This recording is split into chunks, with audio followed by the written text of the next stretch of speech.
Okay, see this question now. Initially switch S is closed to position 1 for a long time.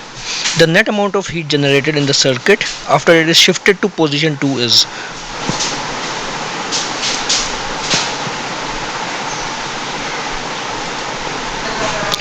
So your initial circuit is this one and your final circuit will be the reverse over here.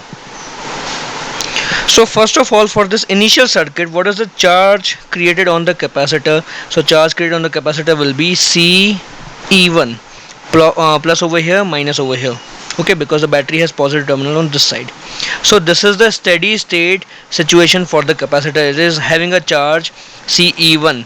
Now when the switch is shifted, the new circuit will be like this. Okay, so here we have E2, R and capacitance C. Okay, so E2 is, if you observe, in opposite polarity with E1. So in this situation the capacitor will now have charge CE2. This side will be positive, this side will be negative.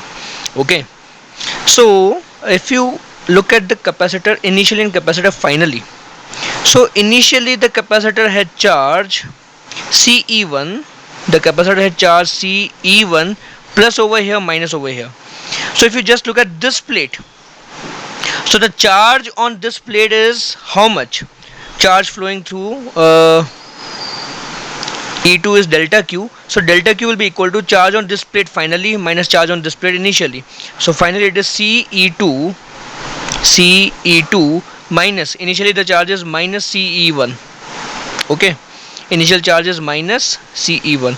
So the delta Q is equal to C times E2 plus E1. This is the charge flowing through the battery. Okay, so the question is asking what is the heat generated. Okay, so that is very easy now. First of all, we find the work done by battery. Work done by battery will be E2 into delta Q. So CE2 E1 plus E2. Now potential energy initial potential energy is how much according to this circuit? Okay, so that will be equal to C E1 square by 2. Final potential energy is how much? C E2 square by 2. So now we write this equation that work done by battery will be equal to final potential energy minus initial potential energy plus heat generated. So C E2 E1 plus E2 is equal to U final is C E1 square by 2 minus, sorry, C E2 square by 2 minus U initial is C E1 square by 2 and plus heat. So we need to simplify this. So